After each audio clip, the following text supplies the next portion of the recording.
Tudo bom, pessoal? Primeiro, eu queria agradecer a PRS pela oportunidade de participar, né, dessa atividade. Agradecer também o Ives e o Roberto por terem topado participar. Ahn, e vou nos apresentar, tá? Para quem não me conhece, eu sou o Vitor Breda, eu sou médico psiquiatra, eu sou mestre e doutor em psiquiatria pela URGS, eu trabalho principalmente com TDAH em adultos, e sou membro do grupo de estudos sobre adições tecnológicas, certo? Os outros convidados são o doutor Ives Passos, que é professor do Departamento de Psiquiatria e Medicina Legal da Faculdade de Medicina da URGS, e do programa de pós-graduação em psiquiatria, também da URGS. E tem pós-doutorado pela Universidade do Texas. E o Roberto Andrade, ele é jornalista e publicitário, e ele atua na área de criação, planejamento estratégico e execução de projetos nas áreas de comunicação e marketing online e offline, em ambientes digitais nas plataformas web e mobile. Então, pessoal, a ideia então é isso aí, é a gente começar uma conversa sobre esse filme que eu achei muito interessante, né? Ele mostra um outro lado das redes sociais que eu tenho a impressão que a gente às vezes percebe, mas não de forma tão consciente, né? Então, vou passar primeiro a palavra para o Roberto, né? Para tecer os comentários sobre o que achou do filme, o que chamou a atenção, o que acha que é relevante a gente conversar. E quem quiser fazer perguntas também, quando tiver interesse em perguntar alguma coisa, fazer algum comentário, pode fazer que eu também trago aqui ao vivo. Bom, então, boa noite a todos. Boa noite, doutor Ives, doutor Vitor Breda. Queria agradecer também à Associação de Psiquiatria do Rio Grande do Sul pelo convite. Acho interessantíssima essa combinação de conversa entre a comunicação e a psiquiatria num estudo muito tão desafiador, né? Como é esse das redes, das mídias sociais, que a gente tem diferenças aí entre uma coisa e outra, que também, né, que depois a gente vai falar sobre isso mais tarde. Quero fazer só uma pequena correção. Eu não sou publicitário. Eu não tenho essa graduação. Eu sou jornalista, sou pós-graduado em jornalismo digital, tenho MBA em marketing, mas não sou publicitário. Gosto muito da publicidade, trabalho muito ligado à publicidade, mas não tenho essa graduação. Então, Foi a informação que me foi passada, Roberto, não, desculpa. mas eu tenho um convívio com a publicidade de mais de 30 anos, né? Então, com as frentes da comunicação, vamos chamar assim, né? Com o jornalismo há exatos 40 anos, né? Com a comunicação. Então, como é que eu vejo? Assim, eu peguei, doutor Ives e doutor Vitor, eu peguei a transição do offline para o online, vamos chamar assim, na comunicação. Né? Rapidamente eu vou descrever isso, porque eu comecei a trabalhar na máquina de escrever antes da redação do jornal. Né? Então, eu peguei essa transição na virada do século, né? Que foi uma transição muito densa, e aí me especializei nas plataformas digitais e vi, a partir de 2002, né? Assim, os primeiros movimentos de transformação na forma como se tratava a comunicação, como se tratavam os meios de comunicação. Eu trabalhei muitos anos, trabalhei para o setor público, setor privado, fiz muitas consultorias, fui consultor técnico da TV Globo, Grupo Telefônica, Grupo Shell, muitas empresas, depois fui para a área do setor público, fiz muito trabalho no setor público, terceiro setor, ambiente acadêmico, conheço bem o ambiente acadêmico, enfim, né, tive algumas participações, colaborei em alguns processos no ambiente acadêmico também agora, recentemente, inclusive, e eu percebo que todos esses ambientes foram profundamente afetados pela tecnologia digital e pela construção da chamada sociedade em rede.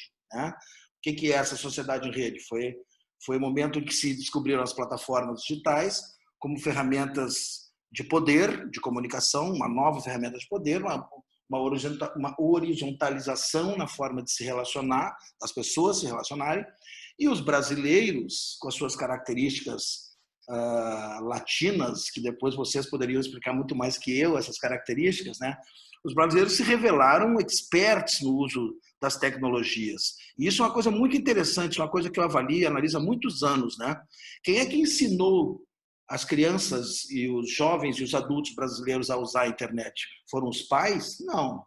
Foram os professores? Não. Foi o Estado? Não. Os brasileiros aprenderam sozinhos isso. Eles foram de um autodidatismo impressionante para se apoderar das tecnologias de uso das plataformas digitais. Isso, inclusive, nos colocou e nos mantém até hoje entre as populações que melhor usa as redes sociais. Esse melhor, entre aspas, evidente, mas que melhor se movimenta dentro dessas plataformas, com uma agilidade impressionante. Impressionante. Somos nós, os indianos, os próprios americanos, que têm essa dinâmica de uso rápida, absorve rapidamente e, inclusive por limitações de grana mesmo, de recursos, descobre maneiras de sobreviver dentro disso e usar com poucos recursos, né? Recursos financeiros, recursos de redes, né? De disponibilidade de redes.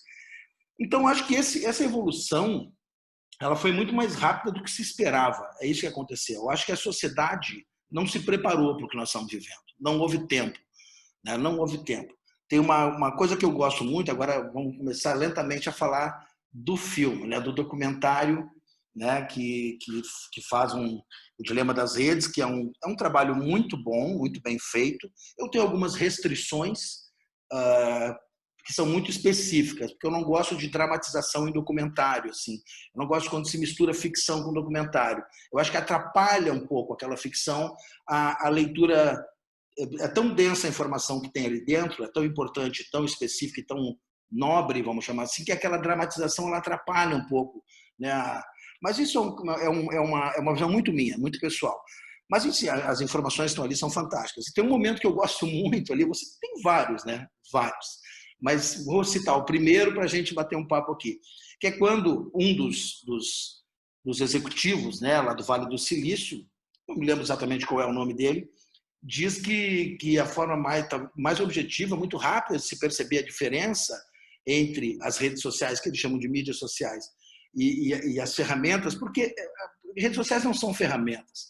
Não são ferramentas. Ferramentas você usa, né? Um alicate, um martelo, uma torradeira, uma ferramenta que você faz seu trabalho. Redes sociais são produtos um sistema complexo de produtos travestidos de serviço, onde você consome informação, entrega dados, esses dados são revendidos para você em forma de publicidade. Então é um ciclo gigante de consumo, as redes sociais, né? Consumo de informação desordenada, e isso é uma característica das redes sociais, a produção e consumo de informação é extremamente desordenada, não regulada, né?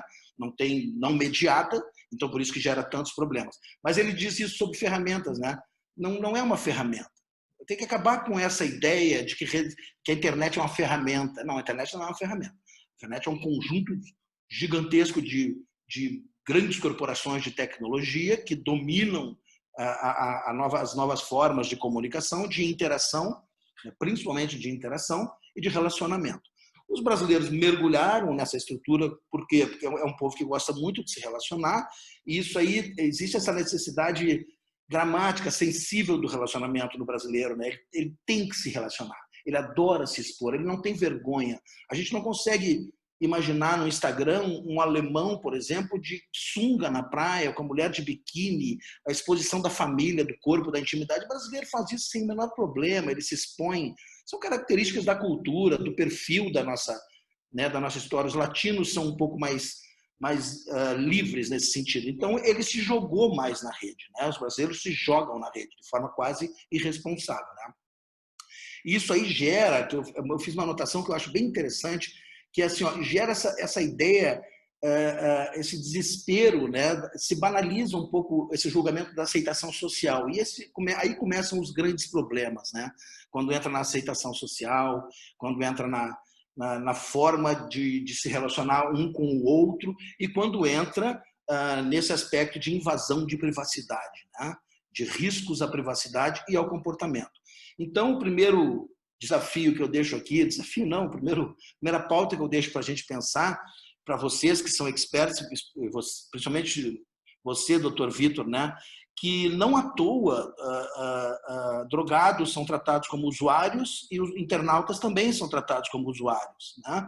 Então, essa questão do usuário é uma coisa tem uma vinculação com adicto, que com certeza vocês vão falar sobre isso, e acho que o filme foca bastante, cria um eixo muito forte nessa adição. no que ela representa, que mal ela constrói, apesar de eu ainda achar que eu não sou eu sou um pouco mais otimista na conclusão depois final que eu vou fazer, sabe? Mas ali o filme mostra uma situação trágica, né? Uma situação de robotização de comportamento, né? Que não há nada de libertário nisso, é quase uma escravização. E o mais grave, aí sim, né? Os dados do filme mostram, e é uma coisa assustadora, é a forma como isso afeta as crianças e os adolescentes. Isso é grave. E eu tenho um aspecto interessante para falar sobre isso. Eu tenho 4 filhos, um de 34 e um de 4 anos de idade. Então eu peguei, e os outros 2 intermediários, 28 e 25. Então eu peguei vários ciclos desse processo vinculado à educação. E a minha companheira é educadora, ela é uma pessoa que trabalha com educação profundamente, com arte na educação. Então é uma coisa que ronda a minha vida, essa preocupação de como isso afeta as crianças e os adolescentes. Em que nível isso afeta? Em que estágio ataca a cognição e atrapalha? E o que eu percebo na comunicação? Eu tenho muito cuidado, por exemplo, jamais nos trabalhos que eu faço de marketing eu uso crianças. Eu não gosto de criança em publicidade, nunca defendi criança em publicidade e acho um mau uso da publicidade usar criança. Sempre achei. É uma opinião controversa, eu sei que muitos publicitários vão discordar de mim, mas a minha visão é essa. Eu não entendo que seja... E a internet está provando isso, que está cada vez mais arriscado, né, para as crianças esse livre acesso a esse mundo desconhecido. Então, o desafio que eu deixo primeiro é esse, né? O tamanho do estrago que está sendo feito, que já existe, no meu ponto de vista, na cognição das crianças, dos pré-adolescentes e adolescentes. E o segundo, os 2 eixos principais que eu entendo que o filme trata, né? O primeiro são os algoritmos, os malditos algoritmos. Ele cria ali algoritmos deveriam ser estudados como células são estudadas, entendeu? Porque são as novas células da inteligência. Mas são ambientes completamente diferentes. Sim, mas os cientistas é que devem pensar isso, refletir sobre isso, que é o que vocês fazem todo dia. Então, e o segundo ponto é a verdade, né? Que é a grande prejudicada, né? A grande discussão do filme, para mim, é a reconstrução da nossa capacidade de julgar o que é verdadeiro, o que é falso. E aí tem um compromisso do Estado, o compromisso da ciência, o compromisso da comunicação, de todos os ambientes, né? Do setor público, do setor privado, do terceiro setor, do meio acadêmico, dos meios de comunicação, de todos. Isso não está sendo feito. Isso não está porque não existe, no meu ponto de vista, e aí eu encerro essa minha primeira participação, a compreensão, aquilo que eu falei ali atrás. Não houve tempo hábil de se pensar o que aconteceria e como é que isso seria combatido. Essa é a minha primeira participação, aí eu deixo aí para vocês a continuação. Muito legal te ouvir, Roberto. É bem claro, a gente prende a atenção fácil, assim. Legal a experiência que tu tem de vida e que tu trazer também interessante, né? O que eu achei o que acrescentou talvez a parte dramática do filme foi uma ilustração interessante da menina quando não consegue ficar com o celular, assim, nem para uma janta, nem para jantar com a família. Eu não consigo ficar longe do celular. Vai lá, pega o martelo e pá, né, destraçalha lá o cofrinho onde tinha ficado reservado os celulares, né? Mas isso como uma demonstração assim de um dos malefícios possíveis com as redes sociais e com a tecnologia, né? Mas assim ele vai muito além, né? Na questão do documentário ele fala assim que existe um potencial para mudar o comportamento e o que as pessoas pensam, o que elas sentem, né? Muito gradual, a partir da venda, da atenção das pessoas para os comerciantes, né? Para quem está vendendo os produtos dentro da rede, né? E que talvez esse seja a raiz, ou pelo menos uma das raízes do problema. Sim, sim. Assim, ó, só para fechar esse raciocínio, para mim, qual é o eixo, né? Por que eu falei em algoritmos e verdade, né? Porque toda a construção do roteiro desse filme é construída em cima da linha do algoritmo e a destruição da verdade. O poder dos algoritmos e a destruição da verdade. Se você pegar tudo que está ali, todo o desequilíbrio que vem emocional, psicológico, social, de relacionamento, é o poder dos algoritmos e a destruição da verdade. Ou a construção de uma nova verdade. Talvez seja essa a discussão, mas essa discussão ela é gigantesca, né? A construção de uma nova verdade aí, nós vamos para outra esfera, né? Mas essa questão da era essa era da autoestima em rede, que eu chamo, nós estamos vivendo a era da autoestima em rede, onde a preocupação maior, muito maior, são as crianças e os adolescentes que estão, vocês dominam esse processo muito melhor que eu, na fase de construção desse processo da autoestima. E quando você não tem mais a capacidade de você mesmo de fazer o julgamento sobre você mesmo, e as crianças não têm mais essa capacidade, elas estão perdendo essa capacidade. É mais importante para elas o like, a curtida na foto que elas fazem no Instagram, do que se ela mesma acha aquela foto boa. Isso é grave. Isso é um sintoma grave. Então aí vem alguns alertas, né, que a gente percebe. E não é só isso também, por mais um ponto que é dramático, aí, né, e além de grave, é dramático, que é a questão da violabilidade dos dados dessas crianças e desses adolescentes. Entendeu? Isso é uma coisa muito séria, muito grave. Eu conheço a fundo esse mercado, tecnologicamente. As bases de dados estão disponíveis. Se hoje eu escolho que base de dados eu posso comprar, se eu quiser uma base de dados que inclua você, eu pego o seu CPF e clico toda a sua vida. E todos nós estamos logados o dia inteiro. Você deixa 7, 8, 9, 10 logs escritos por hora. Você, eu, todos nós. Você deixa um rastro digital que você não tem ideia. Quando você usa seu cartão de crédito, quando você paga o Uber, quando você pega o Uber, quando você acessa o Facebook ou a rede social, quando você liga o seu telefone, rastros de georreferenciamento, enfim, todos esses dados, não existe mais privacidade. Não existe mais privacidade. O conceito de privacidade, tanto quanto o da verdade, tem que ser reinventado. Porque como nós tínhamos ele, eu entendo que ele não existe mais. Ives, quer fazer comentários também?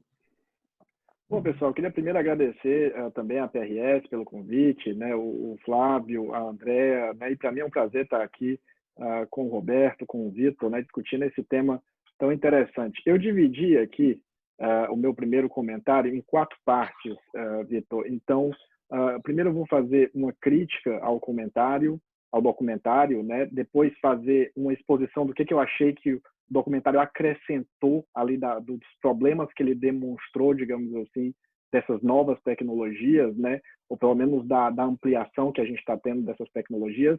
Depois eu queria falar um pouco sobre os pontos positivos dessas tecnologias também, porque, é claro, se elas surgiram e elas cresceram tanto, elas têm diversos pontos positivos também. E um quarto ponto que seria a digestão e, digamos assim, quais as sugestões de próximos passos e o que a gente vê sendo implementado do ponto de vista de regulamentação, etc. Né? Então, começando pela crítica ao documentário. Eu gostei, assim como vocês, eu também gostei bastante do documentário. Eu tenho uma opinião um pouco similar à do Roberto, de que ele é sensacionalista em alguns pontos, né? E eu até coloquei aqui esses pontos, né? Eu entendo que é a favor da arte, mas também, eventualmente, tu dramatizar e catastrofizar o futuro daquele jeito também pode ser, digamos assim, pode ser prejudicial, né? Assim como tu idealizar, né, eu trabalho com inteligência artificial e o Big Data nas neurociências, tu idealizar, como muita gente idealizou a chegada da inteligência artificial, tu gera um hype que é prejudicial, eventualmente, mas tu catastrofizar também, tu pensar num futuro distópico, aquilo pode te paralisar, né, e tomar condutas como...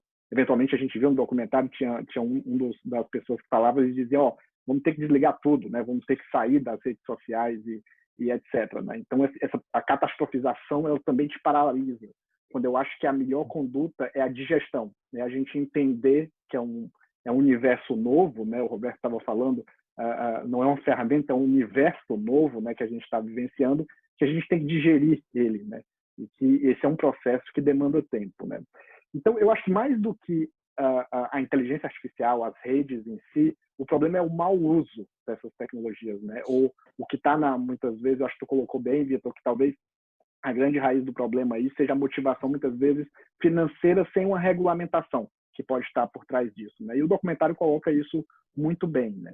Uma das críticas que eu tenho aqui ao documentário, eu coloquei, é a questão quando ele fala, por exemplo, que quase ele dá a ideia, pelo menos, que a gente vai se tornar, nós vamos nos tornar zumbis quase das redes sociais, né? E ele dramatiza isso, sobretudo no final. E eu acho esse evento ele é muito improvável, pessoal, na minha opinião, porque as novas ideias, a gente subestima a capacidade crítica que o ser humano tem, e as novas ideias elas surgem com as novas gerações, né? A gente enfrenta problemas e as novas ideias surgem com as novas gerações, né? Um outro ponto que eu achei também um pouco sensacionalista foi a questão das taxas de suicídio, né? A gente sabe, eu trabalho na área do suicídio, pesquiso com suicídio. Suicídio é um fenômeno complexo, né? As taxas de suicídio, elas se mantêm estáveis no mundo todo, são mais ou menos 800 mil mortes por ano, mas existem países que elas estão aumentando, é o caso do Brasil e dos Estados Unidos, e existem países que elas estão diminuindo, né? E, é claro, as redes sociais e a adição às redes sociais, ela pode ajudar, digamos assim, não seria ajudar, né, mas prejudicar, aumentar o impacto dessas taxas, né? Mas até para a gente ver a causalidade disso, a gente tem que saber se de fato são as redes sociais que estão gerando as taxas de suicídio ou se é uma pessoa que já está com a saúde mental prejudicada e ela está acessando, digamos assim, mais as redes sociais, né? Então, eu acho que o documentário, nesse sentido, ele é sensacionalista, né? De colocar, digamos assim, as redes sociais como sendo motivador do aumento das taxas de suicídio. As redes sociais elas se disseminaram no mundo todo. Existem locais que as taxas estão diminuindo e tem locais que as taxas estão aumentando, né? Eu tenho um artigo muito interessante publicado recentemente, se eu não me engano, ou foi no The Lancet ou foi no British Journal of Psychiatry, né? Agora não estou me recordando, foi no The Lancet. E ele mostra o aumento das taxas de suicídio na Inglaterra, entre jovens, né?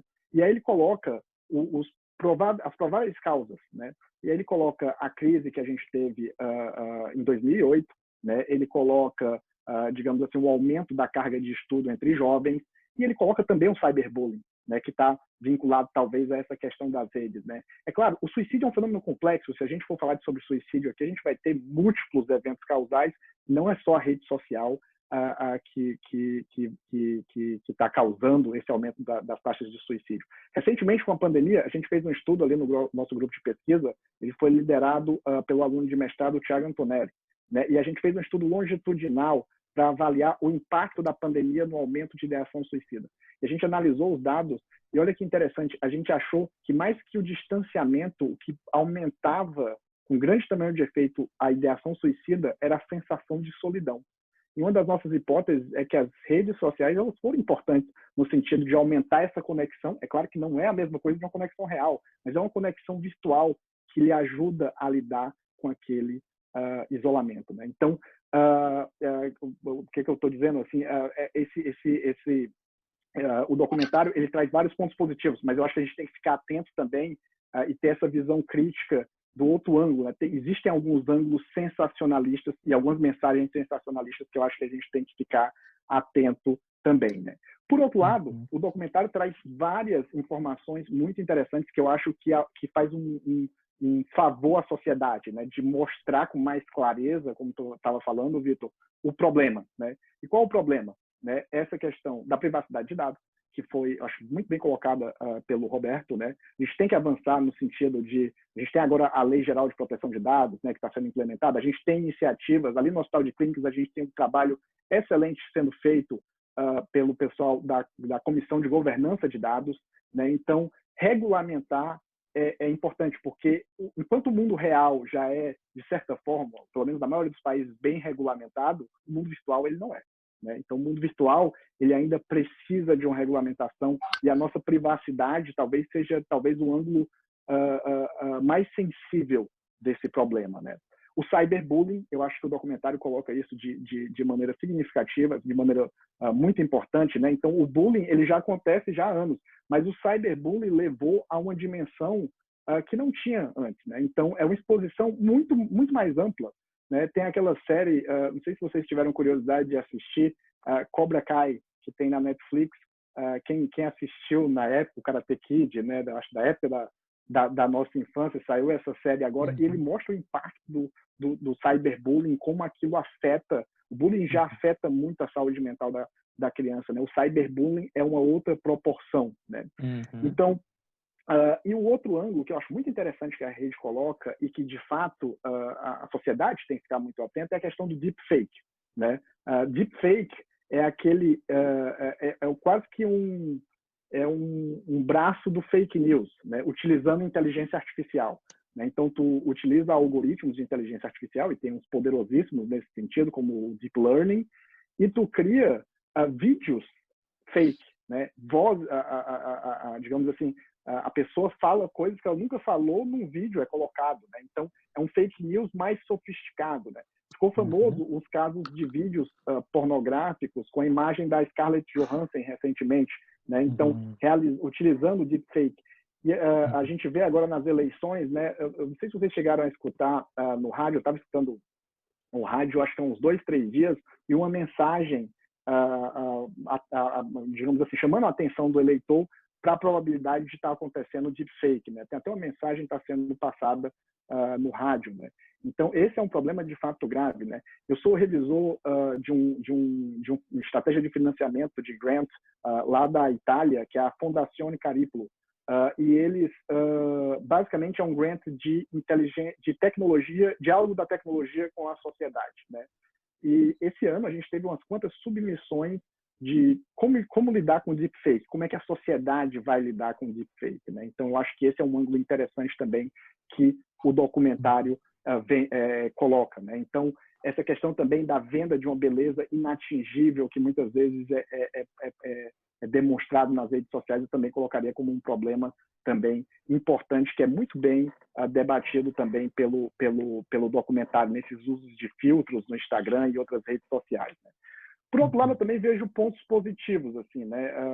O documentário, às vezes, eu acho que ele também carece um pouco de mostrar os pontos positivos também da rede social. As redes sociais não chegaram onde estão sem ter pontos positivos. Né? Então, para a gente pegar um ponto positivo mais recente, a gente pensa na pandemia. Né?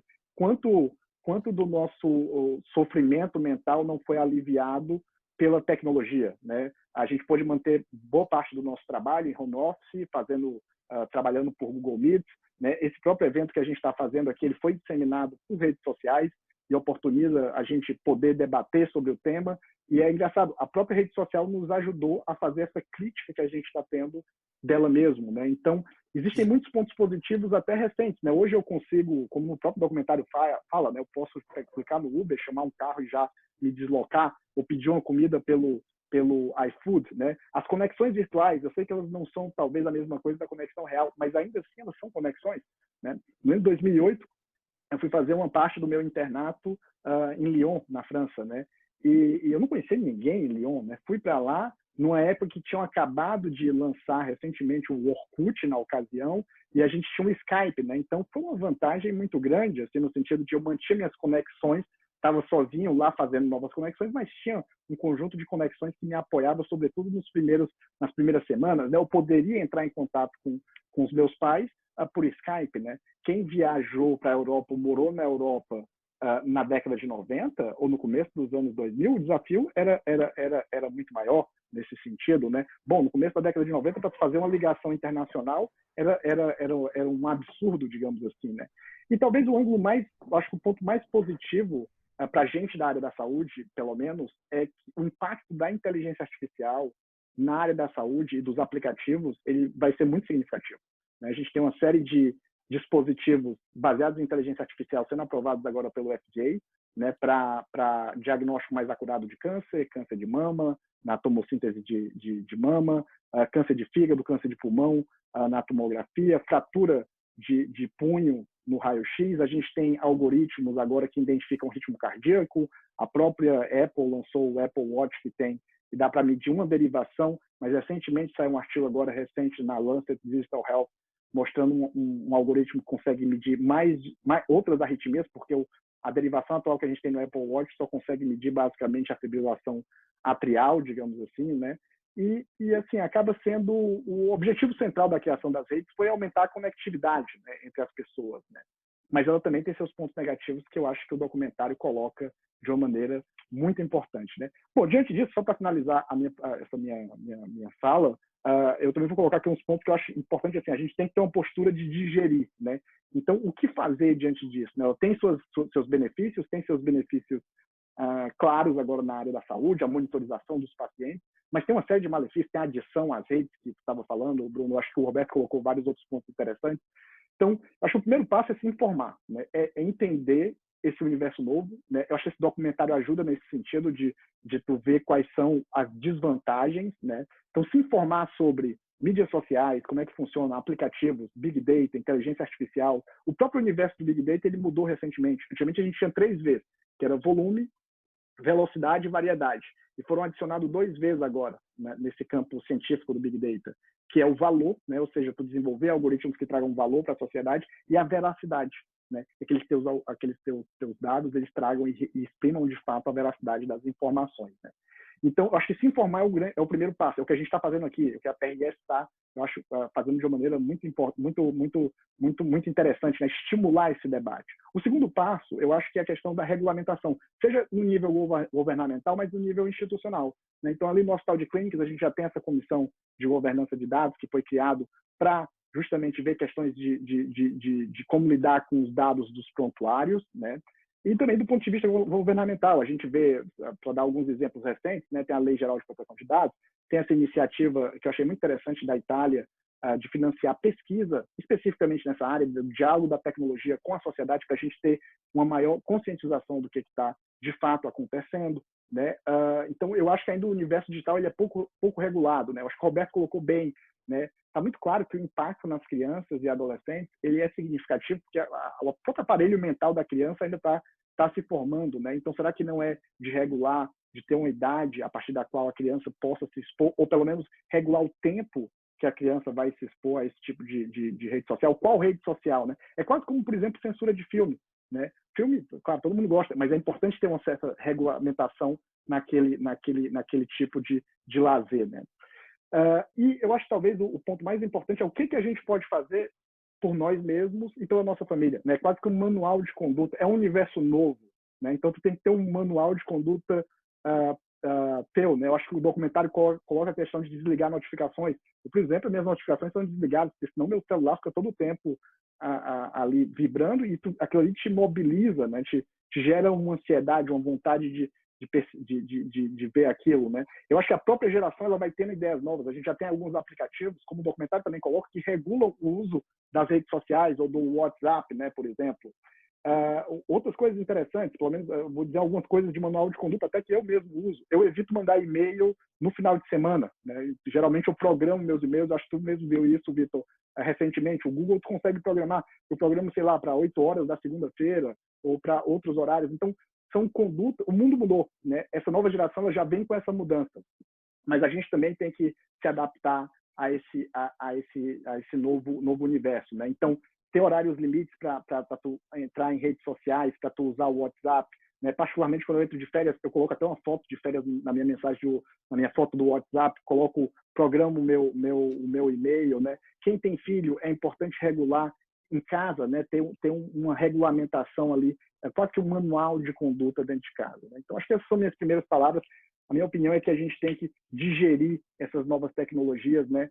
Uma tecnologia desse tipo, é difícil a gente reverter esse processo, né? Eu acho que tanta conduta de valorização excessiva, de idealização, que a gente chama muito no campo da inteligência artificial do hype, né? Ela pode ser prejudicial, né? Pelo euforismo exacerbado e tu investir de maneira demasiada numa coisa que talvez não dê tanto resultado, mas a postura também muito catastrófica de que vai montar-se um universo distópico também pode paralisar ali a pessoa e fazer com que ela não se mova, né? Então, a postura de digestão do campo eu acho muito importante.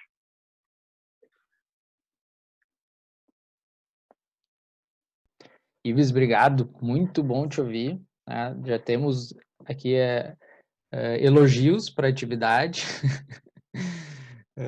E claro, realmente, né, ouvir vocês falando é super bom.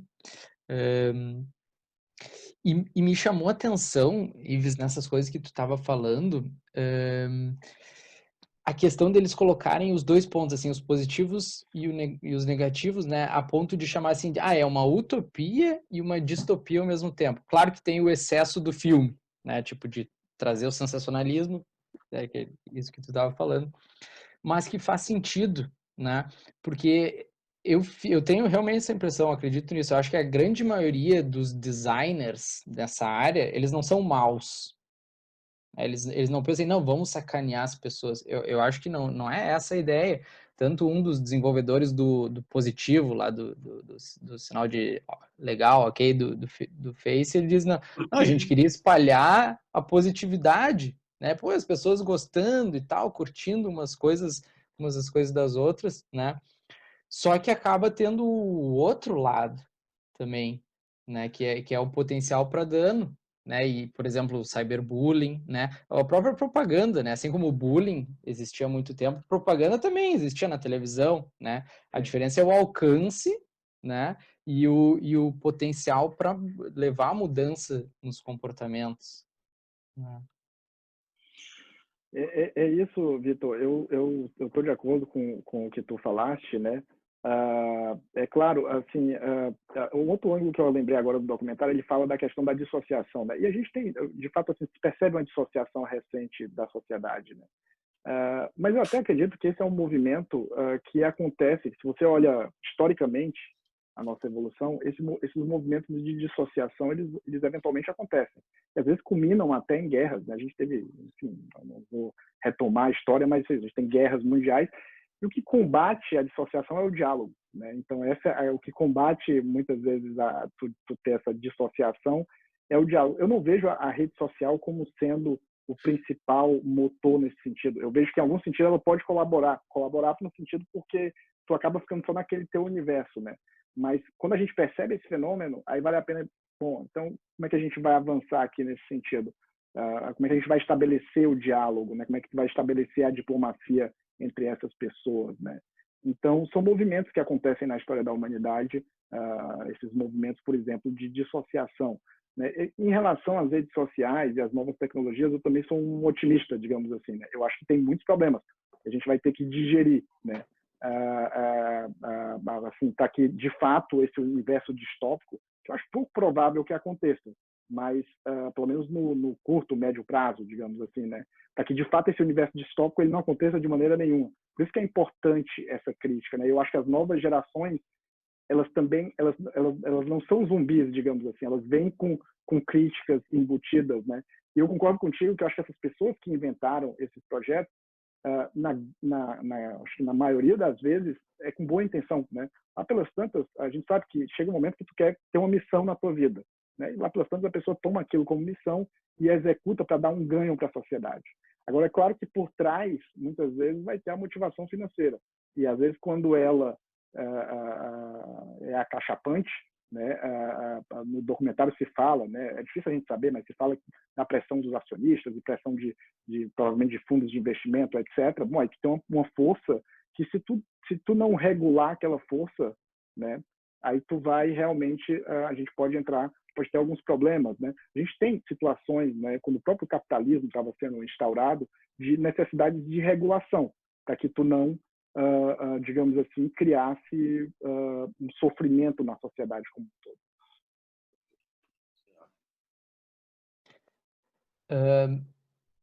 E assim, uma das questões assim que o Roberto levantou no início e o Ives reforçou, a questão da verdade, né? Um dos nossos ouvintes diz assim, o que fazer para diminuir a quantidade de fake news e informações anônimas? Né? Isso é um problemão, né? Porque, pelo menos, eu não estudo inteligência artificial como o Ives, mas pelo filme eles dão a entender que a inteligência artificial não teria como diferenciar assim, o que é uma informação verdadeira ou não. Até porque, sei lá, a gente poderia relativizar o que é verdade, né, em última análise, assim. Mas o fato é que existe muita mentira, muita fake news, né? Então, a pergunta dele, o que fazer então para diminuir a quantidade dessas fake news ou o anonimato, né? Não sei se tu já pensou sobre isso, Roberto. Olha só, com certeza, né? Até porque eu fiz muitos trabalhos de marketing político, né? E essa é uma área e um ambiente onde ocorre muito isso, ocorreu em instância muito maior, né? Mas é que eu queria lembrar que assim, ó, são vários os perigos, né, que rondam as redes sociais e as mídias sociais. Então, essa informação muito abundante, que circula de forma desordenada, ela incentiva um tipo de comportamento que eu chamo bipolaridade informacional, sabe? Que é interessante. E isso tudo, essa bipolaridade, ela leva ao extremo preconceito, os desejos, tudo é levado ao extremo nessa nova geração que usa as redes. Tá? A gente percebe esse extremismo. Tá?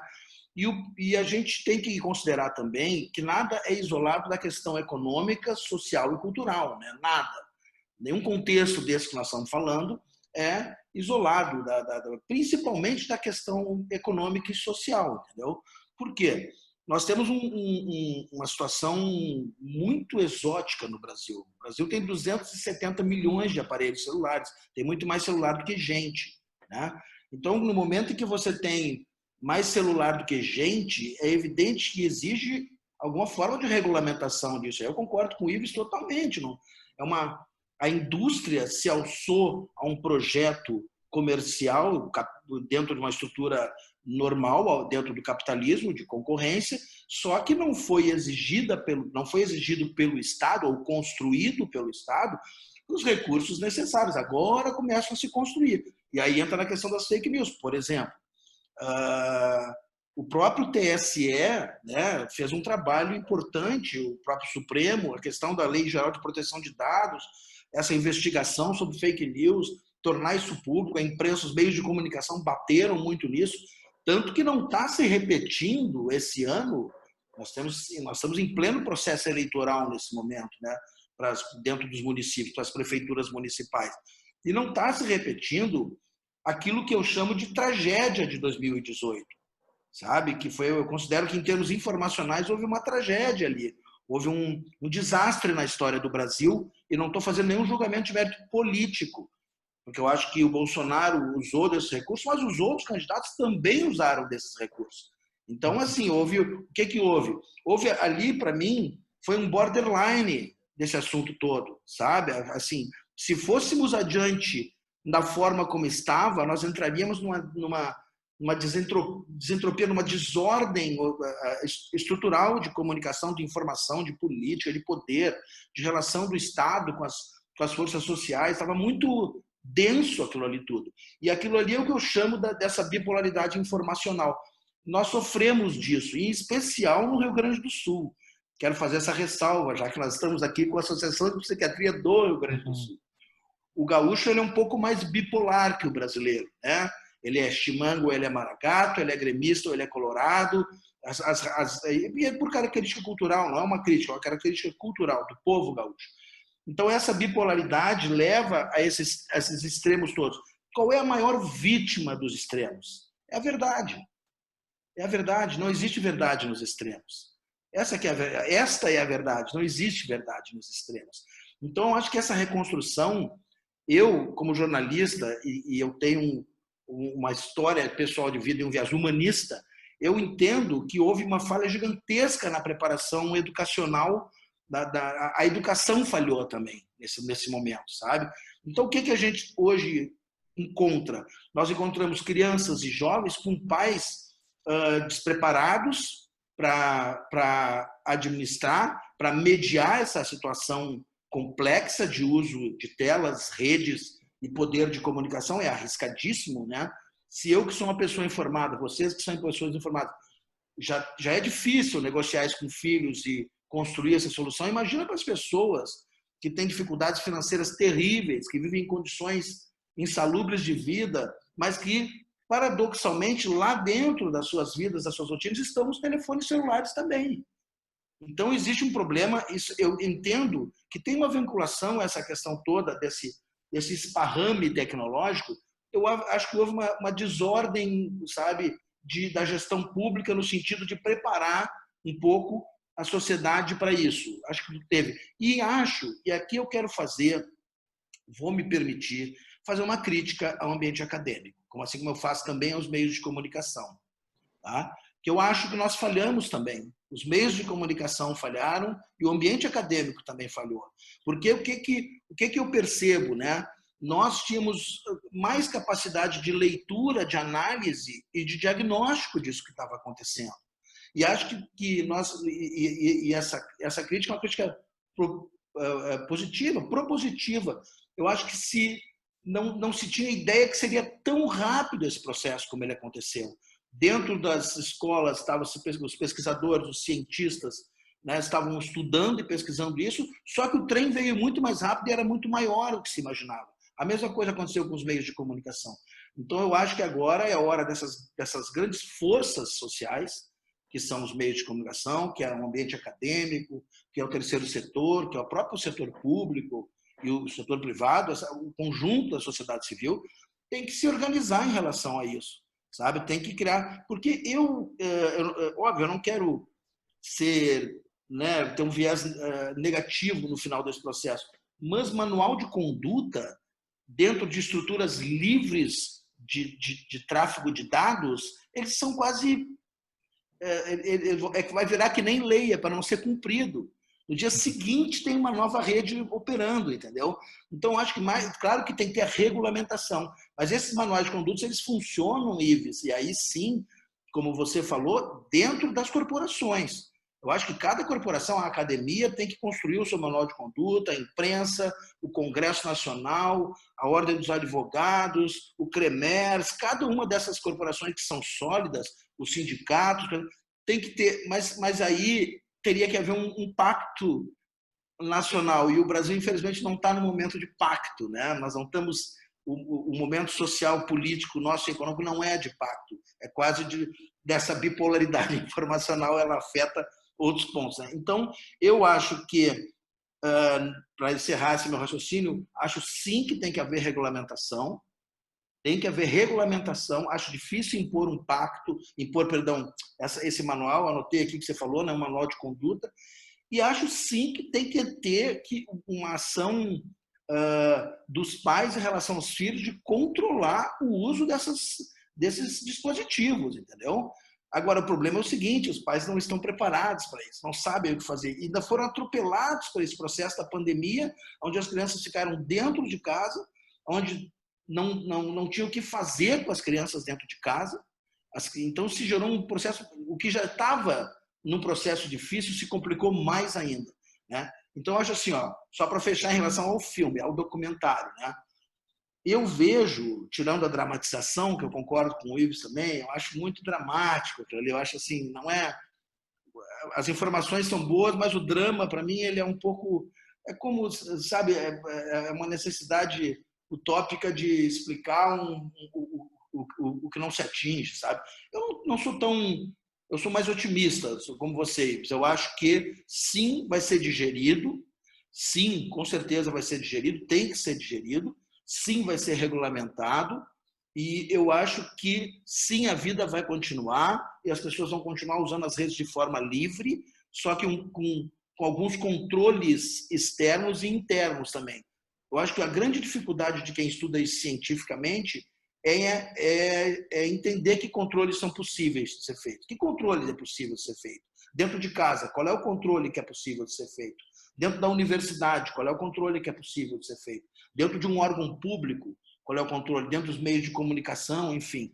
Então começa um movimento positivo, uma onda positiva, um espiral positivo de uso disso. Eu sou um defensor das liberdades individuais, do uso das redes, tudo, mas ao mesmo tempo sou defensor da proteção de dados, né? Eu acho que o risco maior que nós chegamos, repito, para mim, o risco maior que é um paradigma, que para mim a grande interrogação disso tudo é a questão do fim da privacidade.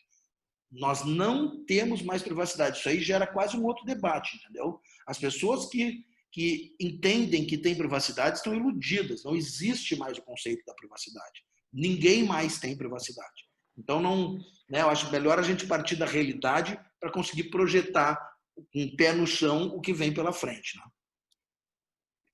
Bom, eu queria também aproveitar para responder, Vitor, a questão das fake news, né? Eu acho que são diversos níveis, né, que a gente combate fake news, incluindo o deepfake, né, que é esse novo braço da fake news, né, que chega no nível de tu fazer um vídeo fake sobre a pessoa, né? Eu ainda acho que, digamos assim, a maneira como a gente tem que agir, ela é em níveis, né? Então, no nível governamental, eu imagino que seja regulamentação, no nível institucional mesmo, da nossa instituição que a gente trabalha, né? No meu caso, a gente trabalha em hospitais, então tem uma regulamentação ali no hospital. Quando eu falo em manual de conduta, Roberto, eu falo do ponto de vista individual, né? Da gente criar um manual para a gente mesmo. Sim, O que eu sim. quero dizer com isso? É no sentido de, bom, eu pego uma mensagem, recebo uma mensagem que eu não sei a origem daquela mensagem, eu não checo aquela mensagem e compartilho, bom, é uma conduta que eu tenho que rever, quem sabe, nesse novo universo, né? É claro que tem uma digestão nova, né? O manual de conduta é do ponto de vista individual, particular. Como é que eu vou lidar com isso? Eu, né? Eu recebo, por exemplo, a coisa que eu percebi que eu sou um pouco adicto é a e-mail, né? Então, eu recebo uns quantos e-mails ao dia? Então, eu tenho que combinar com o e-mail aqui, que eu tenho que colocar um limite nisso, né? Vou mandar e-mails para as pessoas só num determinado horário e vou checar meus e-mails em um determinado horário do dia, né? Então, tu começa é quase como se tu, checando tua própria saúde mental, quando tu lidar com esse novo universo, tu criar condutas no teu dia a dia, né? Então, acho que tem um nível mais individual de como é que eu vou lidar nesse meio, né? Como é que eu posso agir, né? Não vou compartilhar mensagens que, de repente, possam ter fake news, que eu não chequei, de fato, a veracidade delas, né? Então, tem esse nível mais individual. Existem os níveis institucionais e governamentais, né? O universo digital, ele não é que nem o universo real, né? Que a gente tem uma polícia bem preparada para lidar com aquilo. A gente ainda não tem uma polícia bem preparada para investigar, por exemplo, de maneira adequada, os diversos casos de deepfake que acontecem, né? Ou de fake news que acontecem, né? Quais são as penas para esse tipo de situação? Como é que se acha essas pessoas, né? Então, a preparação do Estado é importante também nesse sentido, né? Informações importantes são passadas também, né? A gente estava falando do TSE, que tem feito essa campanha para alertar as pessoas, né? O primeiro passo é a informação, é a gente nos informar e ficar ciente do que está acontecendo, debater o que está acontecendo. Eu vou fazer, Roberto, eu sei que tu criticaste um pouco a academia, né? E claro, as críticas elas são sempre importantes e são construtivas, né? Eu vou fazer um ponto positivo da academia, né? Eu entrei no estudo da inteligência artificial em 2014. Formei como psiquiatra, fiz meu doutorado, estudo o campo do suicídio e do transtorno bipolar. Em 2014, eu fui para Houston, né? E comecei a estudar esse campo. Tive uma interação muito forte com um professor da inteligência artificial lá da University of Texas, né? A gente trabalhava basicamente no mesmo laboratório. E já naquela época já existiam dispositivos de grants americanos para estudar o impacto negativo que a rede social apresenta, né? Então, a gente tem grupos, inclusive, consolidados no Hospital de Clínicas de pesquisa, justamente em adição a jogos, a tecnologias. Eu acho que o Vitor também estuda um pouco mais essa área. E tem mecanismos de grants, né, esse da Itália, que eu faço parte, que justamente estuda esse diálogo, né? Agora, é claro, o problema ele aconteceu de uma maneira muito rápida e ele é mais pervasivo do que a gente acha, né? Então, talvez o investimento tenha que ser maior nesse sentido, né? Para que a gente possa digerir como sociedade como é que a gente vai lidar com essas novas tecnologias, né? Porque elas têm pontos positivos, elas não floresceram à toa. E como a gente estava conversando, eu sou um otimista nesse sentido, né? Mas é como aquela frase da medicina, né? Todo remédio ele tem a dose que é terapêutica, mas também tem a dose que pode ser letal. E isso varia de pessoa para pessoa, né? Então,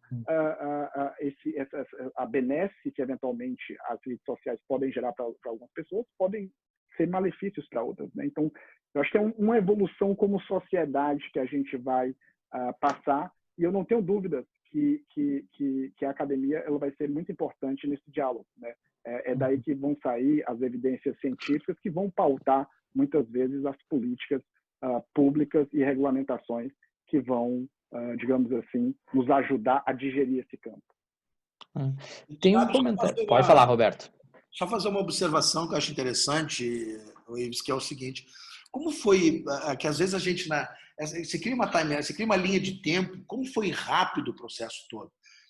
Em 2000, vou dar um exemplo prático. Assim, em 2008, eu trouxe para o Brasil, dirigi uma empresa aqui que é a Futura Networks, implementei esse projeto no Brasil para o Grupo Telefônica, eu estava na Espanha na época, e trouxe a Campus Party para o Brasil, que é um grande evento de tecnologia que acontece em São Paulo.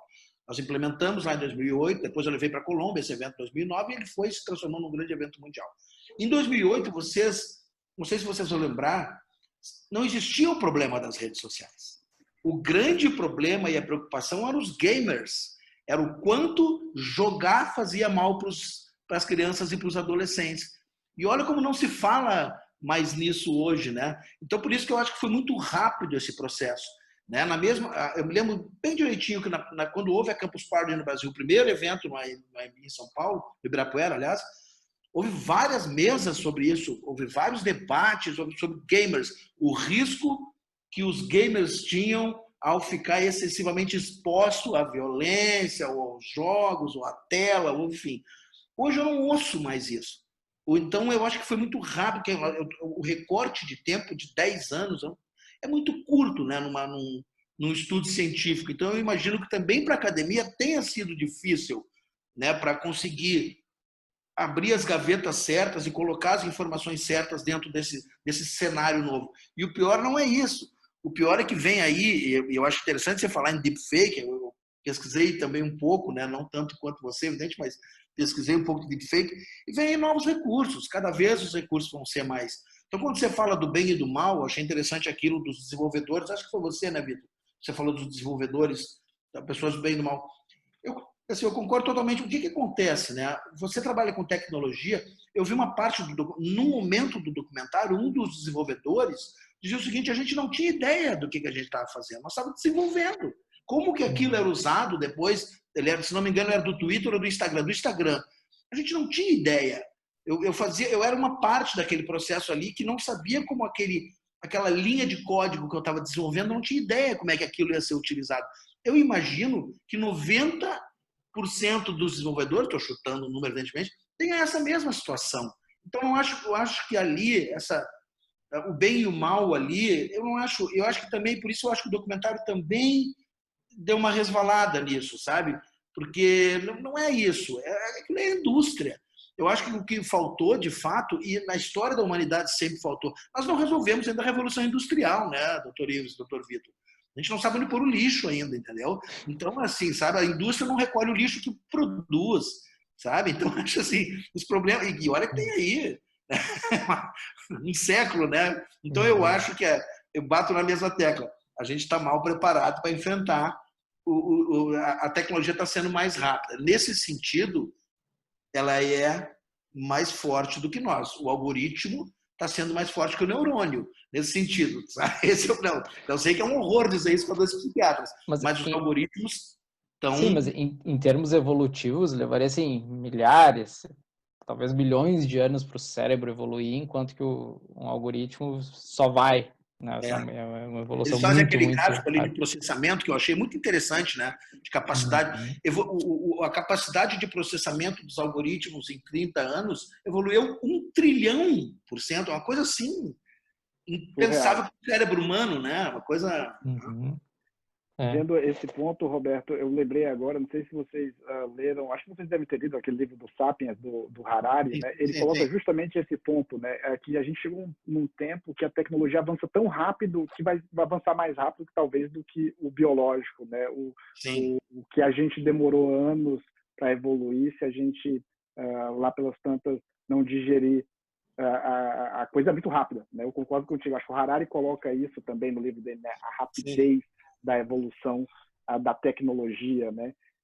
E esse dado tem um editorial que saiu uma vez no New York Times mostrando a ascensão exponencial do universo digital, né? Em 2016 era tipo 5 zettabytes, 2020 50 zettabytes, né?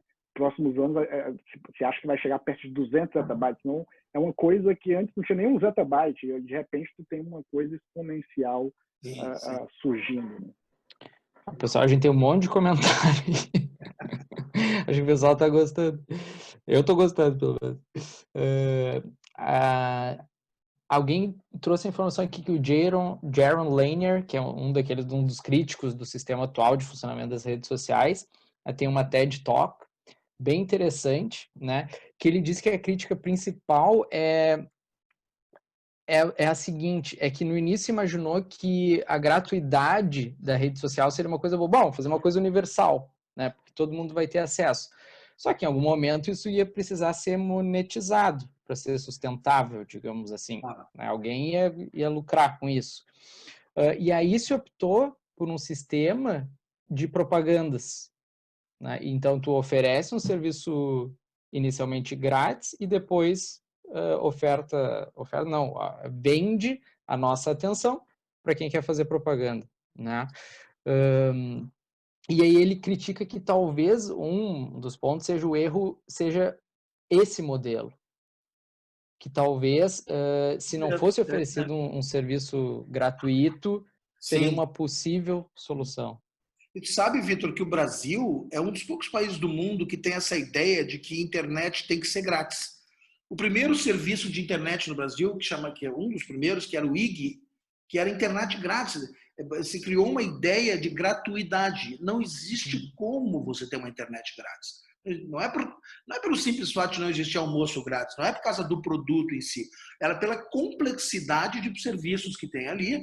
É evidente que a conta vai ser cobrada, né? É evidente que essa conta vai ser cobrada. Mas é interessante o que ela falou, não me lembro o nome agora da pessoa que fez esse comentário, porque essa discussão já existe há muitos anos nos meios de comunicação, nos fóruns em que a gente participa, nos seminários, eu fiz algumas palestras de universidade também, e isso já é uma discussão existente, né? Quem sabe a solução não está numa classificação de uso, né?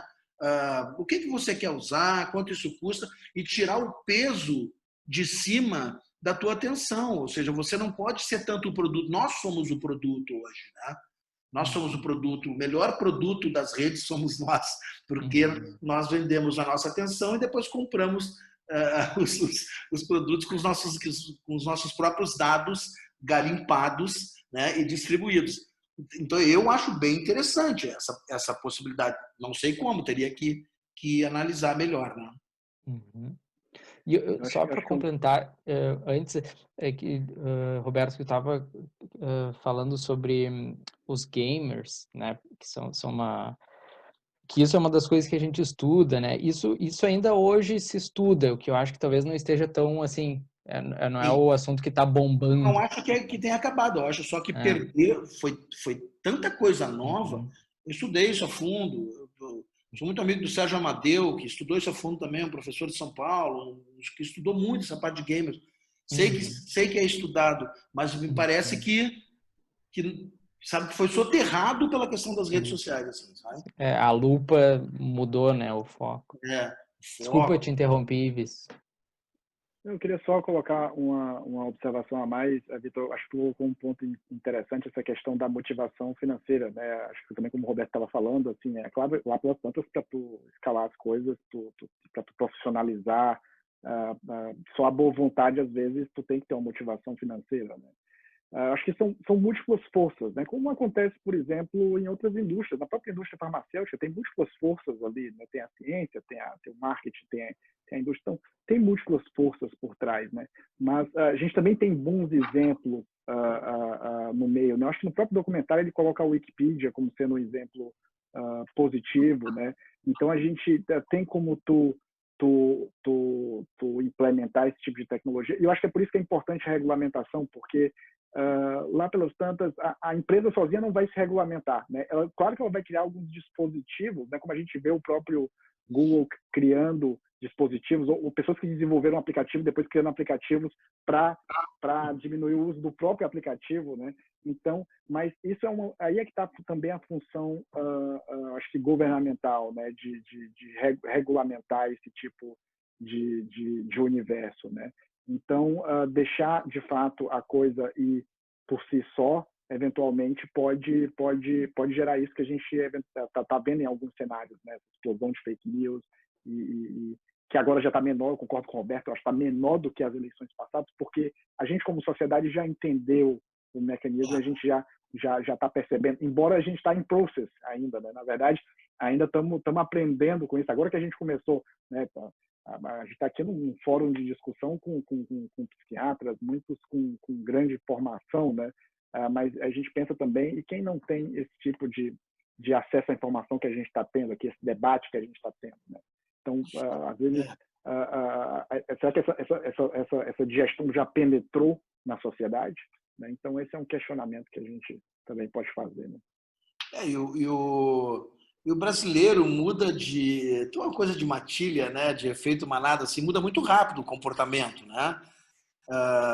Rapidamente vai com a maioria, né? Então, fake news era uma coisa feia agora. Antes não era, agora é uma coisa feia, sabe? Antes não era. Então, essa coisa também, né? O brasileiro é Macunaíma, né? Mário de Andrade, é o herói sem caráter, né? Ele vai indo, ele vai se adaptando às coisas, todo mundo se adapta, a sociedade civil, a política. Ninguém sabe muito bem como é que funciona essa engrenagem, mas deu certo. Esse negócio da fake news deu certo.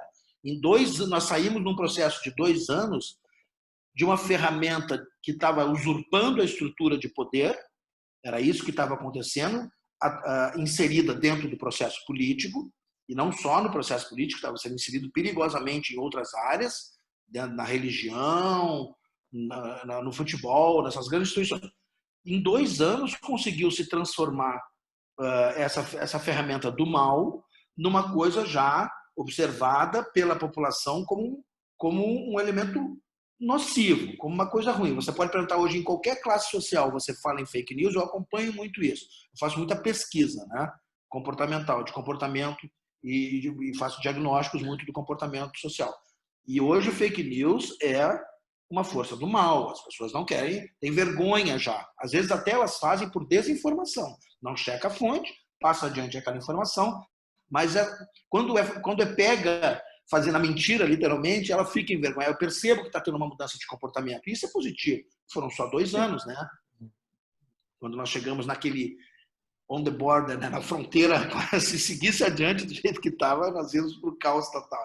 Então, eu acho positivo. Eu acho que dá para resolver, como você está falando, né? Nas corporações, de forma mais segmentada um pouco, e acho que nós temos um papel nisso. Nós, meios de comunicação, nós, academia, nós, poder público, sabe? Então, nós temos um papel também de ajudar esse processo, né? Com certeza. Tem 2 comentários que eu acho que podem ter a ver um com o outro. Que André queria ouvir o Roberto falar um pouco sobre a ética nas mídias, mas eu queria aproveitar e já trazer essa questão outra aqui, que é falando dessa mudança comportamental, que tem a ver também, que é qual vocês acham que foram as motivações que levaram o Tristan Harris, que digamos assim, é o protagonista do filme, né, do documentário, a iniciar essa crítica às redes sociais, que ele depois foi o designer ético da Google, né, depois saiu e tal. Essa eu vou deixar para ti, Ibis. Pode responder primeiro, a outra é sobre a questão da ética, né, que ela perguntou. Né? Por que será que o Tristan Harris mudou? Bom, é difícil saber quais foram as motivações pessoais dele, né? A gente teria que, de fato, conversar com ele. Mas ele faz um papel muito importante no meio, né?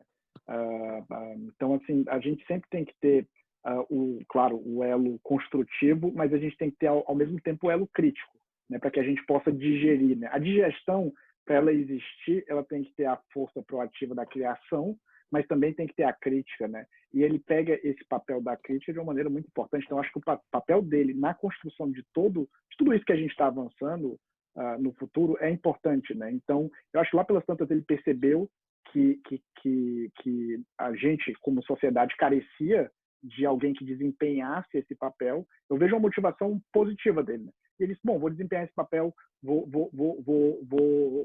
digamos assim, ajudar nessa digestão, nessa crítica, colocando esse ponto de vista, né, levantando essa bandeira. Então, é importante, né? É importante pessoas como ele que nos ajudem a repensar, né, esse campo, né? Mas é interessante que assim, a impressão que dá no filme é que era um espaço em vazio, assim, né? Que daí quando ele levantou a bola, todo mundo, puxa, é mesmo, né? Como é que ninguém estava pensando nisso? esses são os grandes insights, né? E essas pessoas, elas de fato, assim, que têm uma percepção diferente do meio. E muitas vezes são pessoas que vivenciaram, boa parte deles vivenciaram esse meio, né?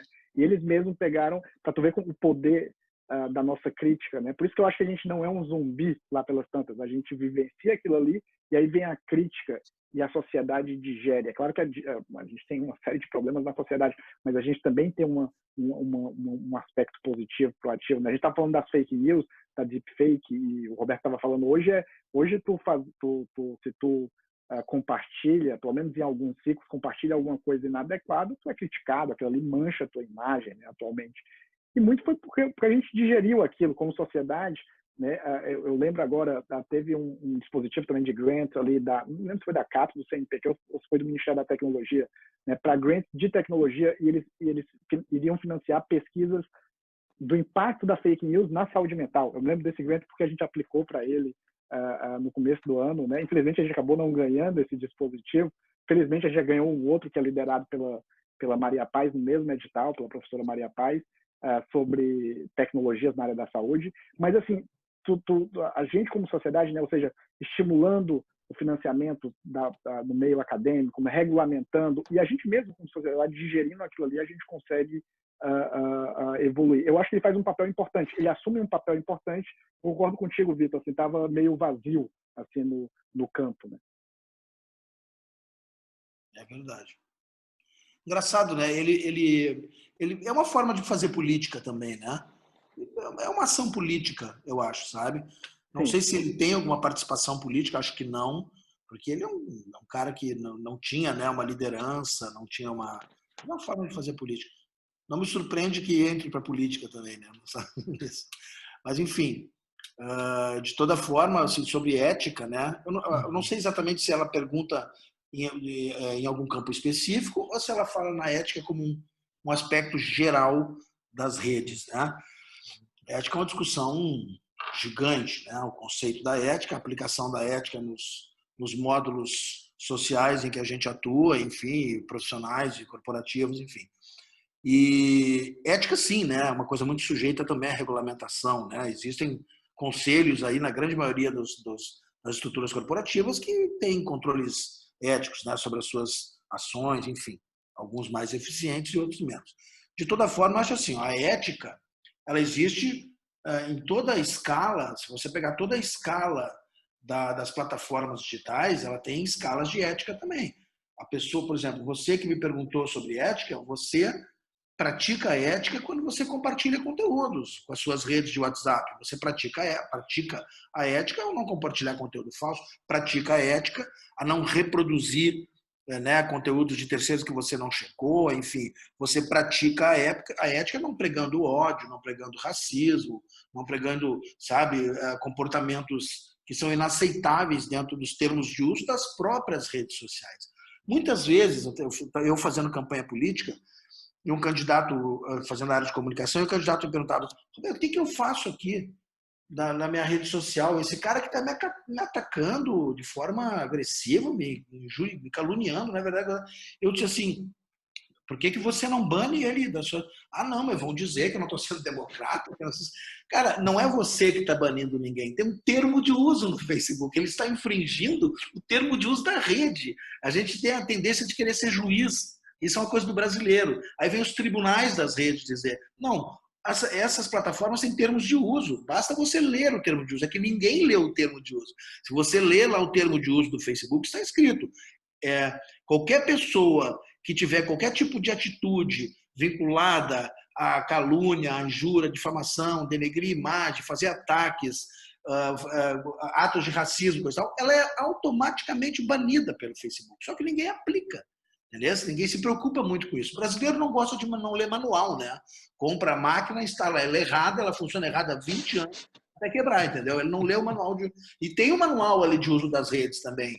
Existe esse manual nos termos. É importante você saber o que você está aceitando quando está escrito ali no termo de uso.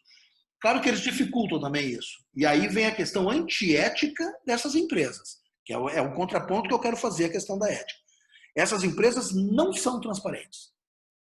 Isso eu posso falar com toda clareza. Eu trabalho desde que essas empresas surgiram, eu conheço essas empresas. Elas não são transparentes. Elas não atendem. Se você pegar um conselho acadêmico para analisar eticamente o comportamento do Facebook, não vai passar de ano.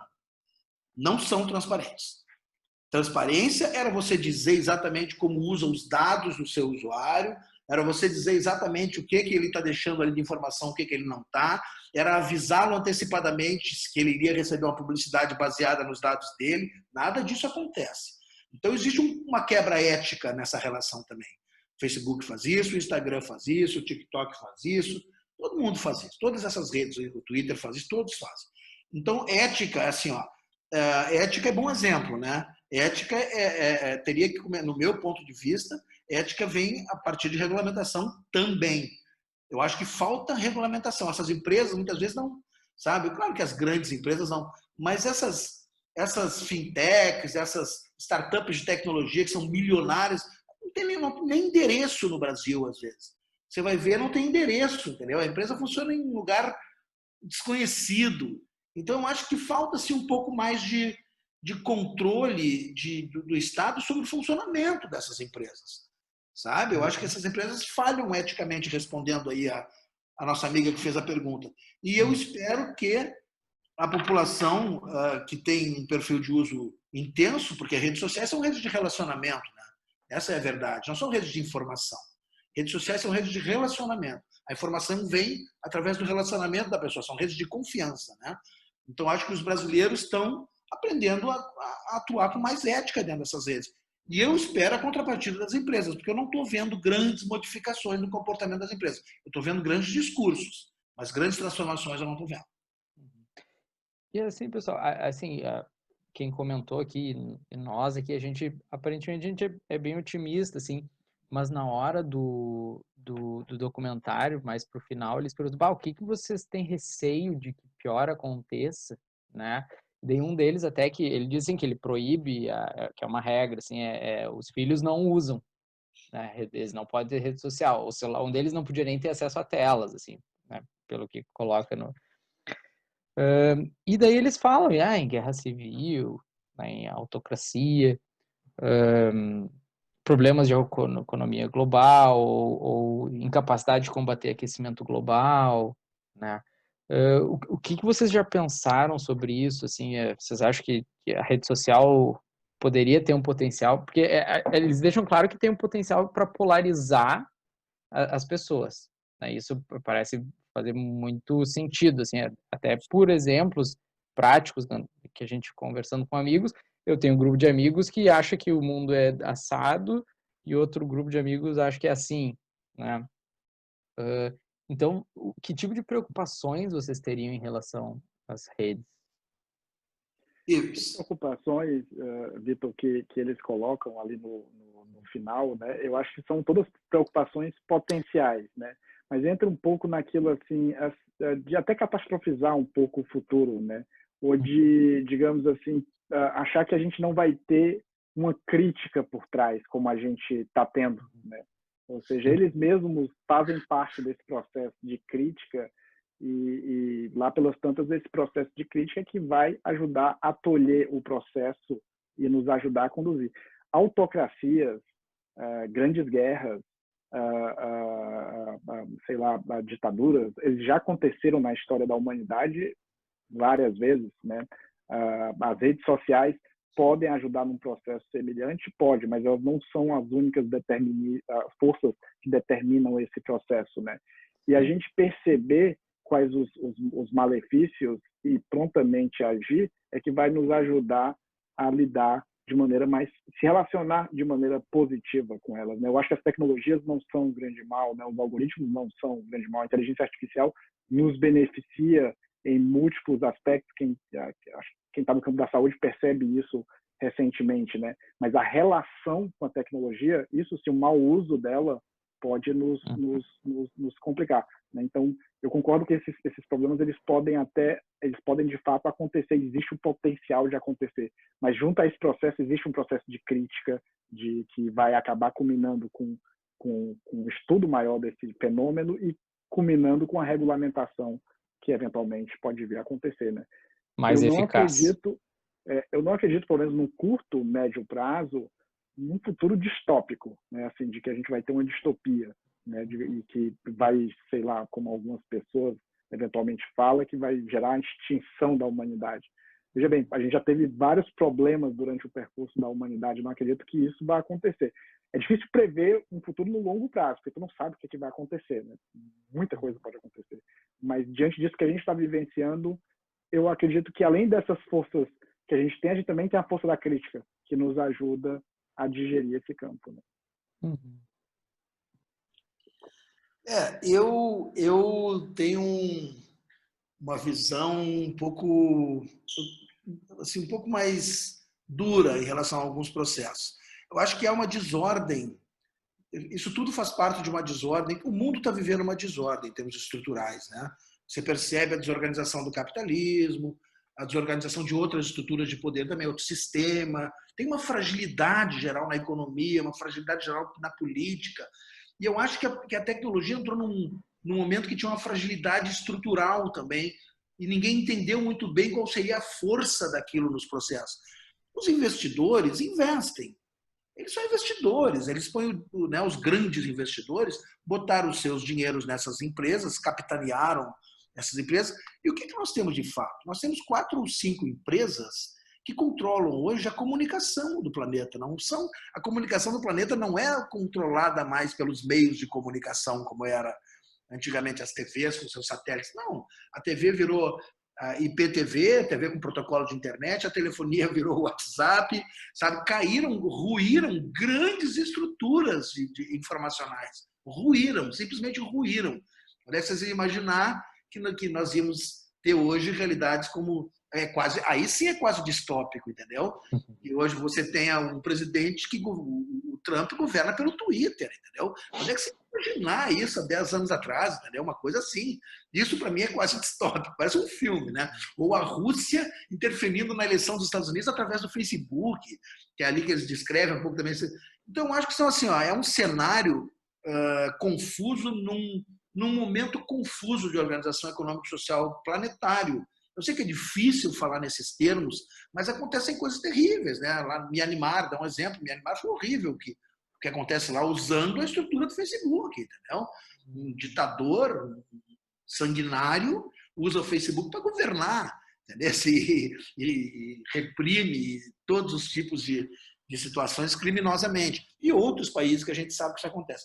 Então, não vamos falar, evidentemente, nós não vamos falar em nova ordem, né? Mas eu acho que é necessário o mundo tem que dar uma respirada para entender essas coisas melhor. Não pode, a gente não tem um aspecto ali do documentário que eu não gosto de concordar, que é um aspecto negativo, dramático, trágico, sabe? Que nós viraremos todos robôs, seremos robotizados, os algoritmos vão vencer os neurônios e a máquina vai ficar mais inteligente. E aí vira muito filme de ficção científica, entendeu? Eu tenho crença na inteligência do ser humano, na capacidade, né? Eu vejo a coisa do Sartre, né? A solução somos nós, né? A solução não é o Facebook, nem o Google, nem o Twitter, nem o Instagram, a solução somos nós. E esse debate que nós estamos fazendo aqui, ele acontece em muitas instâncias. Só que acontece também em instâncias interessantes, mais populares. As pessoas conversam sobre isso que nós estamos conversando. Muito, muito, todos os dias. O Facebook, então, nesse sentido, eu acho positivo. As redes sociais são também uma ferramenta poderosa de interlocução entre as pessoas, né?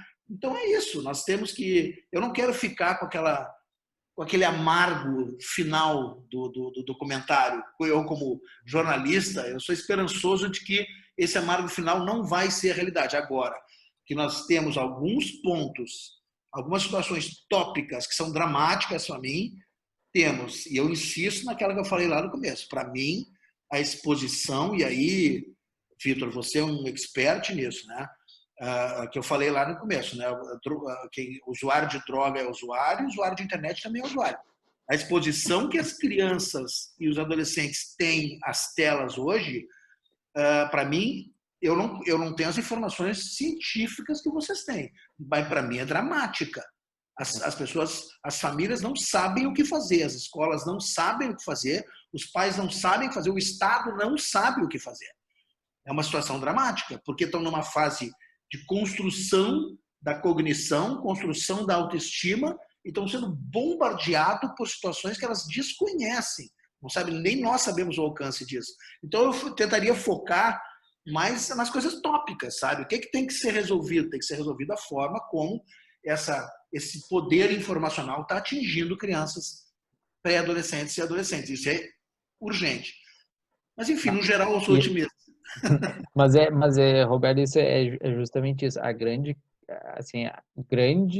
questão é que a gente não sabe. Se a mãe diz, eu posso dar celular, pode ter rede social, a gente não sabe.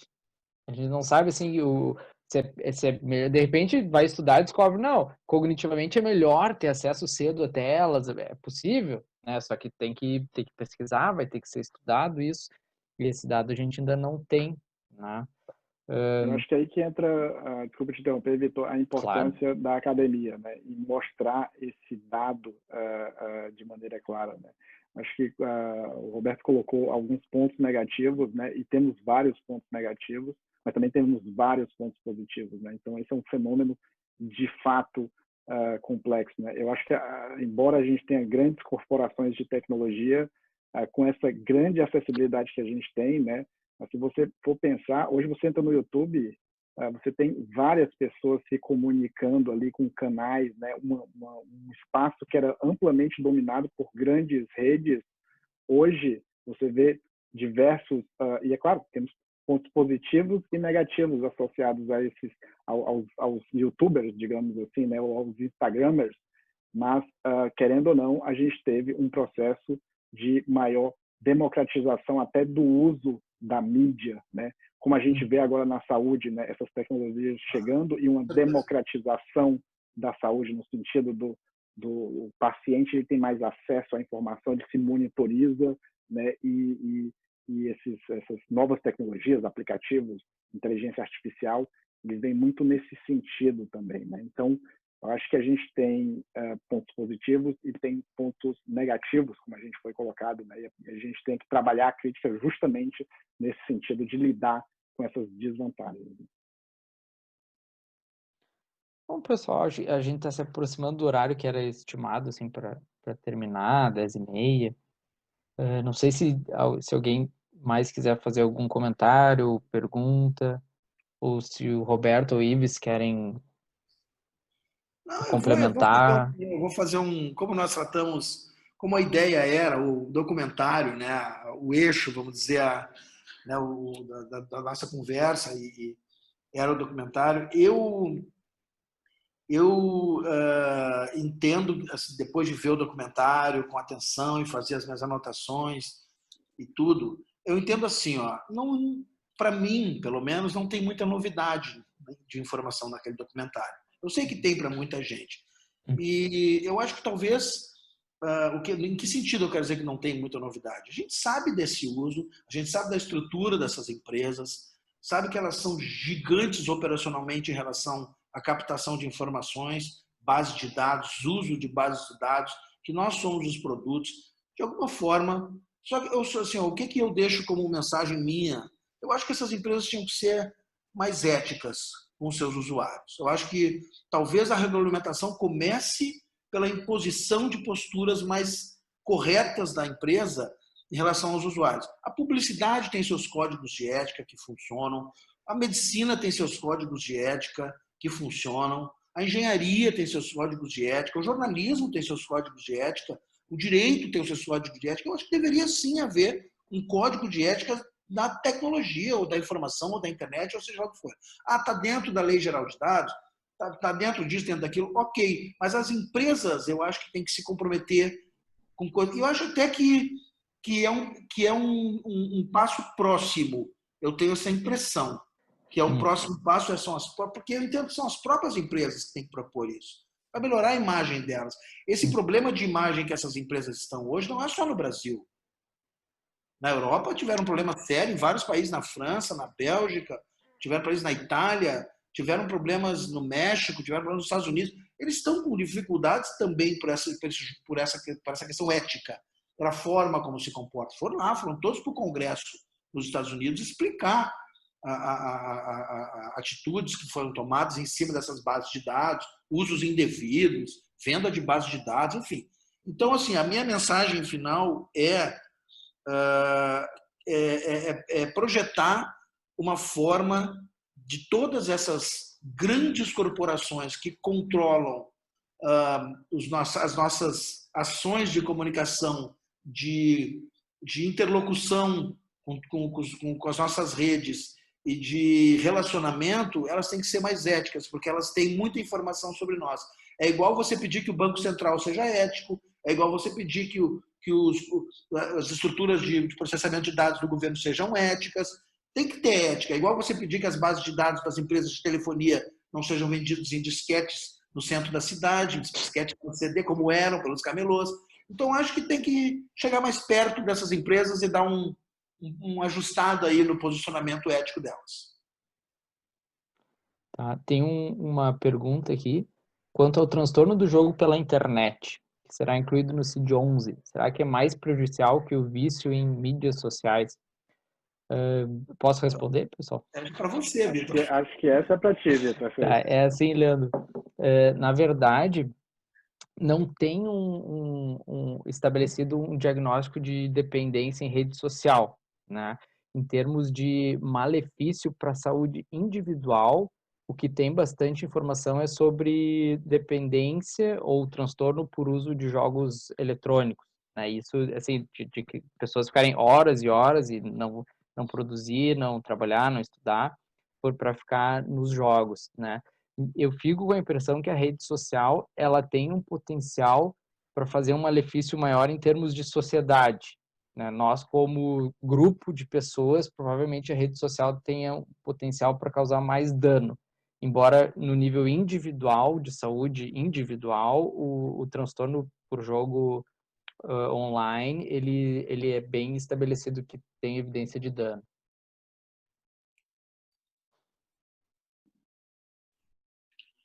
Então, tá bom. Ives. Bom, vou dar minhas palavras finais, então, pessoal. Eu adorei o debate. Obrigado, Roberto. Obrigado, Vitor. Né? Eu acho que e parabéns, sobretudo, também para a associação. Acho que fomentar esse tipo de debate, né, é o que nos ajuda a ter uma percepção, digamos assim, boa dos fenômenos que estão acontecendo. Né? Então, queria parabenizar a associação. Né? Eu acho que faz um papel significativo acrescentando a esse diálogo e eu acho que o caminho é esse, o caminho, passando como mensagem final, é o caminho da digestão, né? Da gente digerir o fenômeno, entendê-lo como tendo os seus pontos positivos e as suas desvantagens e seus pontos negativos, né? E poder se beneficiar de se relacionar com esses pontos positivos, mas também lidando com esses aspectos negativos, que é a interação com as redes sociais, né, que eu acho que é o foco maior do documentário, mas também que as outras tecnologias, como a inteligência artificial, né, os aplicativos, né, o universo digital que está chegando, nos proporcionam. Tá bom, eu queria aproveitar também, Vitor, para te agradecer a Associação de Psiquiatria do Rio Grande do Sul. Para mim é maravilhoso, como jornalista, poder compartilhar do conhecimento de vocês, que é uma área que tão nobre aí para nós, tá bom? Muito obrigado. E é legal ouvir alguém de fora assim também, né? É bacana trocar essa experiência. Obrigado, então, Ives. Obrigado, Roberto. Obrigado, pessoal, que ficou até esse horário nos assistindo aí. Obrigado a PRS. Eu também gostei bastante de participar. Tá bom. Boa noite. Tchau, Ives. Um Boa noite, abraço. tchau, pessoal. Até a próxima. Um abraço, até mais. Tchau, tchau. Tchau.